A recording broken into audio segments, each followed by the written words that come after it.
ஜெய் ஸ்ரீ மாத்ரே நமக. ஜெய் குருதத், ஜெய் குரு பரசுராம். நமஸ்காரம். நான் கரூர்லேருந்து வல்சலா பணிக்கர், பிரசன்ன ஜோதிடர். இன்றைக்கி நம்ம தை மாத பலன்கள் கன்னி ராசிக்கு பார்க்க போகிறோங்க. கன்னி ராசியை பொறுத்த வரைக்கும் தை மாதம் ரொம்ப அதிர்ஷ்டகரமான மாதம்தான். ஏன் அப்படின்னா, உங்களுக்கு சூரியன் 5ஆம் இடத்துல இருக்கார், ராசி அதிபதி புதன் 4ஆம் இடத்துல இருக்கார். இது ஒரு நல்ல அதிர்ஷ்டகரமான மாதம்தான். திடீர்னு உங்களுக்கு நிறைய நன்மைகள், நீங்கள் எதிர்பார்க்காத வேலையில் நிறைய விஷயங்கள் உங்களுக்கு நன்மைகள் நடக்கும். பொதுவாகவே 5க்குரிய மாதம் தான். அந்த 5ஆம் இடத்துல சூரியன் இருக்கிறது நிறைய அதிர்ஷ்டத்தை கொண்டு சேர்க்கும். தை பிறந்தால் வழி பிறக்கும்னு சொல்லுவோம் இல்லையா, அது மாதிரி நிறைய அதிர்ஷ்டம் அப்படிங்கிறது இந்த மாதம் உங்களுக்கு காத்துக்கிட்டு இருக்குது. ராசியாதிபதி புதன் 4ஆம் இடத்துல இருக்கிறது ரொம்ப ரொம்ப ரொம்ப நன்மைகள். பொருளாதார ரீதியாக நிறைய மாற்றங்கள் இந்த மாதத்துலேருந்து உங்களுக்கு நிறைய நடக்கும். இவ்வளோ நாளாக பண ரீதியாக நிறைய பிரச்சனைகளை சந்திச்சிருப்பீங்க. நீங்கள் இப்போ இந்த மாதம், அதாவது 2-3 மாதமாகவே உங்களுக்கு பண ரீதியாக கொஞ்சம் கஷ்டங்கள், நீங்கள் எதிர்பார்த்த அமௌண்ட் அப்படிங்கிறது கிடச்சிருக்காது. பிஸ்னஸ்லையாக இருந்தாலும் சரி, உத்தியோகத்திலையாக இருந்தாலும் சரி, பொருளாதார நெருக்கடிகளை நீங்கள் கண்டிப்பாக சந்திச்சிருப்பீங்க. ஆனால் இந்த தை மாதத்திலிருந்து உங்களுக்கு இனி ஜாக்பாட் தான் அப்படின்னு சொல்கிற மாதிரி நிறைய நன்மைகள் தான் உங்களுக்கு நடக்க போகுது. சனியும் 6ஆம் இடத்துல இருக்கார். உங்களுக்கு 9 கூடிய சுக்கிரனும் 6ஆம் இடத்துல இருக்கார். 6ஆம் இடம்ங்கிறது மறைவு ஸ்தானமாக இருந்தாலும் கூட, ஆனால் பொருளாதாரம் பணம் வரதுக்குண்டான மாதம் தான் வச்சுக்கோங்களேன். அது ரொம்ப நன்மையை நடக்கும். நிறைய நன்மைகள் தான் உங்களுக்கு நடக்கக்கூடிய அமைப்பு இருக்குது. உத்தியோக ரீதியாக பெரும் மாற்றத்தை சந்திக்க போகிறீங்க. ஒரு சிலருக்குலாம் உத்தியோகம் ஒரு கம்பெனிலேருந்து இன்னொரு கம்பெனிக்கு மாறுறது, அதே மாதிரி ஃபாரினில் போய் வேலை பார்க்குறது, இந்த மாதிரி விஷயங்களை இப்போ ட்ரை பண்ணுங்கள்.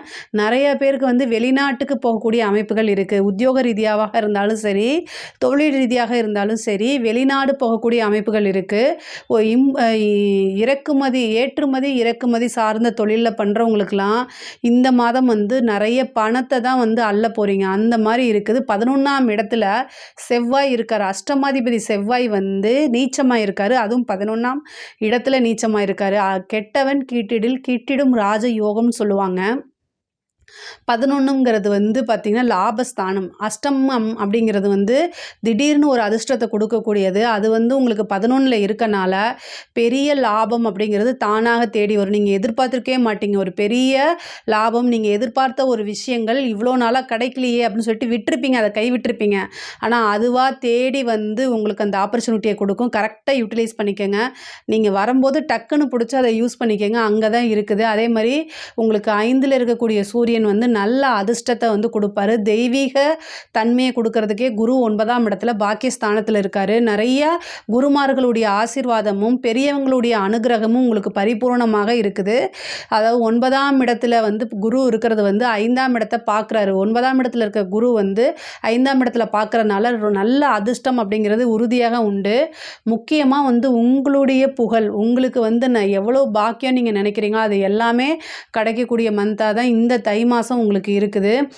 படிக்கக்கூடிய குழந்தைகளை நல்ல படிப்பு முன்னேற்றம் அப்படிங்கிறதெல்லாம் உறுதியாக உண்டு. படிக்கிறதுல நல்ல ஆர்வம். ஏன்னா 4ஆம் இடத்துலையே உங்களுக்கு ராசியாதிபதி இருக்கனால படிப்பில் நல்ல ஆர்வம், அதே மாதிரி நல்ல ஞாபகத்திறன், நல்ல மதிப்பெண்களை எடுக்கிறதுக்கு உண்டான அமைப்பு இருக்குது. குருநாதர் வழிபாடு பண்ணுங்கள், ஹயக்ரீவர் வழிபாடு பண்ணுங்கள். உங்களுக்கு ரொம்ப ரொம்ப அது சிறப்பான பலன்களை உங்களுக்கு கொடுக்கும்.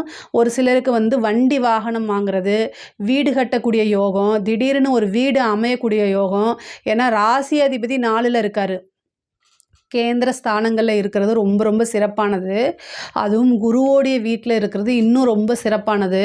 நீங்கள் ஆல்ரெடி ஒரு வீடு பார்த்துட்ருப்பீங்க, அந்த வீடு கிடைக்காதுன்னு நினச்சிருப்பீங்க. ஆனால் திடீர்னு இந்த மாதம் அது உங்களுக்கு கை கூடிரும். புதன் ராசியாதிபதி 4ஆம் இடத்துல இருக்கனால வீடு வாங்குறதுக்கு இவ்வளோ நாளாக முயற்சி பண்ணிகிட்ருக்கிறது, அதே மாதிரி உங்களுடைய கனவு அப்படின்னு நீங்கள் நினச்சிட்ருப்பீங்களே, அது எல்லாமே இந்த மாதம் உங்களுக்கு நிறைவேறும். அதே மாதிரி ஆண் நண்பர்களாக இருந்தாலும் சரி, பெண் நண்பர்களாக இருந்தாலும் சரி, அவங்கக்கிட்ட ரொம்ப கவனத்தோடு செயல்படுங்க.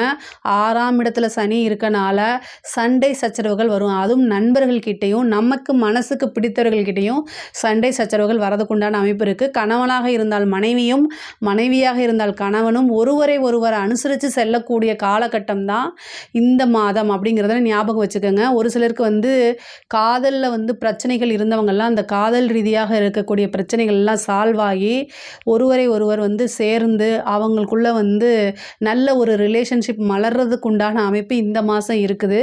ஒரு சிலர் வந்து அடுத்த ஸ்டேஜுக்கு, அதாவது காதல் அப்படிங்கிறது வந்து அடுத்தது, லவ்ங்கிறது வந்து அடுத்த ஸ்டேஜ் வந்து மேரேஜ். இவ்வளோ நாளாக யோசிச்சுட்டு இருப்பீங்க. இந்த மாதம் வந்து நீங்கள் போய் உங்கள் பெற்றோர்கள்கிட்ட வந்து பர்மிஷன் கேட்கும்போது குருவோடைய அனுகிரகம் 9ஆம் இடத்துல இருக்குது. அதனால் உங்களுக்கு வந்து என்னென்னா அனுமதி அப்படிங்கிறது கிடைக்கும். அது பெரியோர்களால் நிச்சயிக்கப்பட்ட திருமணமாக மாறுறதுக்கு உண்டான அமைப்பு இருக்குது. ஒரு சிலருக்கு இந்த மாதம் வந்து திருமணம் ஆகிறதுக்கு உண்டான அமைப்பு இருக்குது. ஒரு சிலருக்கு திருமணம் அப்படிங்கிறது கைகூடி வரும்.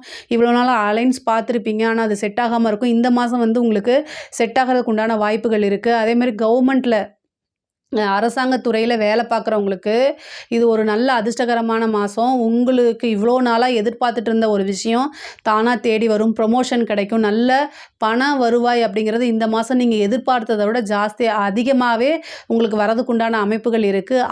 அரசியல் சம்மந்தப்பட்டவங்களுக்கு வந்து ஒரு நல்ல மாதம்னே சொல்லலாம். 9ல் இருக்கக்கூடிய குரு வந்து உங்களுடைய புகழை ஊரறிய செய்கிறதுக்கு உண்டான வாய்ப்புகள் இருக்குது. நீங்கள் தட்சிணாமூர்த்தி வழிபாடு பண்ணுங்கள், சிவபெருமான வழிபாடு பண்ணுங்கள். ஞாயிற்றுக்கிழமை அரசியல் கன்னி ராசியில் இருக்கிறவங்க ஞாயிற்றுக்கிழமை சூரியனுக்கு வில்வத்தால் அர்ச்சனை பண்ணுங்கள். ஏன்னா உங்களுக்கு 12ஆம் அதிபதி சூரியனா வந்து அவர் 5ஆம் இடத்துல இருக்கார். அதிர்ஷ்டத்தை கொடுக்கறதுக்கே காத்துக்கிட்டு இருக்கார். அதனால் வந்து வில்வத்தால் அர்ச்சனை பண்ணுங்கள். உங்களுக்கு திடீர்னு ஒரு நல்ல பொறுப்பு, பதவி இது எல்லாமே தானாக தேடி வரும். பொதுமக்களுடைய பெரும் ஆதரவும் திரள்வும் உங்களுக்கு உறுதியாக உண்டு. நீங்கள் வந்து படிப்படியாக முன்னேறக்கூடிய காலகட்டம் தான் அரசியல்வாதிகளை பொறுத்த வரைக்கும் இருக்குது. பெண்களை பொறுத்த வரைக்கும் நல்ல உத்தியோகத்தில் இருக்குது. ஆடை ஆபரண சேர்க்கை இருக்குது. ஒரு சிலருக்கு வாகன பிராப்தம் இருக்குது. வீடு கட்டக்கூடிய அமைப்புகள் இருக்குது. தாயாருடைய உடல்நிலையில் நீங்கள் ரொம்ப கவனமாக இருக்கணும். உங்களுக்கு பாதகாதிபதி 7ஆம் அதிபதி குருவாக இருக்கிறாரு. அவர் வந்து 9ஆம் இடத்துல இருக்கனால தந்தை வழி சொத்துக்கள் வந்து வந்தாலும் கூட தந்தையாருக்கு உடல்நலக் குறைவோ அல்லது தந்தையாருக்கு ஒரு சிறு கண்டமோ இந்த மாதத்தில் இருக்குது. அதனால் ரொம்ப கவனமாக இருக்கணும். நீங்களுமே வந்து வண்டி வாகனங்களை போகும்போது கவனமாக இருங்க. உங்களுக்கு 3 கூடையவர் 11ஆம் இடத்துல நீச்சமாக இருக்காரு. கம்யூனிகேஷன் சார்ந்த விஷயங்களில் ரொம்ப கவனமாக இருக்கணும். கையெழுத்து போடுறது, யாரையுமே நம்பி நீங்கள் வந்து இவங்க தான் இதை சொன்னாங்க ஓகே அப்படின்னு மட்டும் சொல்லாதீங்க. எந்த ஒரு விஷயமா இருந்தாலும் அலசி ஆராய்ந்ததுக்கு அப்புறம் தான் நீங்கள் ஒரு முடிவெடுக்கணும். ஒரு அக்ரிமெண்ட் சைன் பண்ணுறது, நீங்கள் ஒரு வீடு வாங்குறீங்கன்னா அந்த பத்திரத்தை பார்த்துட்டு என்ன செய்யணும் அப்படின்னா ஒரு ஒப்பீனியன் கேட்கணும். Legal opinion. கன்னி ராசியாக இருக்கனால ஒரு டைமுக்கு 2 டைம் வந்து ஒப்பீனியன் கேளுங்க. பெரிய அமௌண்ட்டை நீங்கள் ஒரு இதில் இன்வெஸ்ட் பண்ணுறீங்கன்னா பல தடவை யோசிச்சுட்டு 2-3 பேர்த்துக்கிட்ட ஒப்பீனியன் கேட்டுட்டு அதுக்கப்புறம் இன்வெஸ்ட் பண்ணுங்கள். கன்னி ராசினாலே ரொம்ப புத்திசாலித்தனமாக தான் இருப்பாங்க. நல்ல நிர்வாக தன்மை இருக்கும். அதே மாதிரி அப்டேட்டடாக இருப்பீங்க. ஸோ இந்த விஷயங்கள் எல்லாமே இருந்தாலுமே இந்த மாதம் வந்து சில கிரக சூழ்நிலைகள் சரியில்லை அப்படிங்கும்போது ஒரு தடவைக்கு 2 தடவை நம்ம ஒப்பீனியன் கேட்குறது, நமக்கு வெல்விஷர்னு யாரை நினைக்கிறோமோ நம்மளுடைய நலம் விரும்பிக்கிட்ட கேட்குறது ரொம்ப ரொம்ப நல்லது. அதே மாதிரி தாய் தந்தையாருடைய உடல்நிலையில் கவனம் செலுத்துனீங்கனாலே போதுமானது. கன்னி ராசியை பொறுத்த வரைக்கும் தை மாதம் வந்து ரொம்ப அருமையானவும் அதிர்ஷ்டமான மாதமாக தான் இருக்குது. இதில் ஏதாவது சந்தேகங்கள் இருக்குது அப்படின்னா கமெண்ட்ஸில் கேளுங்க. நான் கண்டிப்பாக ஆன்சர் பண்ணுறேன். நம்மளுடைய சேனலை லைக் பண்ணுங்கள், ஷேர் பண்ணுங்கள், சப்ஸ்கிரைப் பண்ணுங்கள். நன்றி, வணக்கம். இந்த நிகழ்ச்சியை பற்றிய உங்கள் கருத்துக்களை கீழிருக்கும் தொலைபேசி எண் மற்றும் மின்னஞ்சலில் தெரிவிக்கலாம்.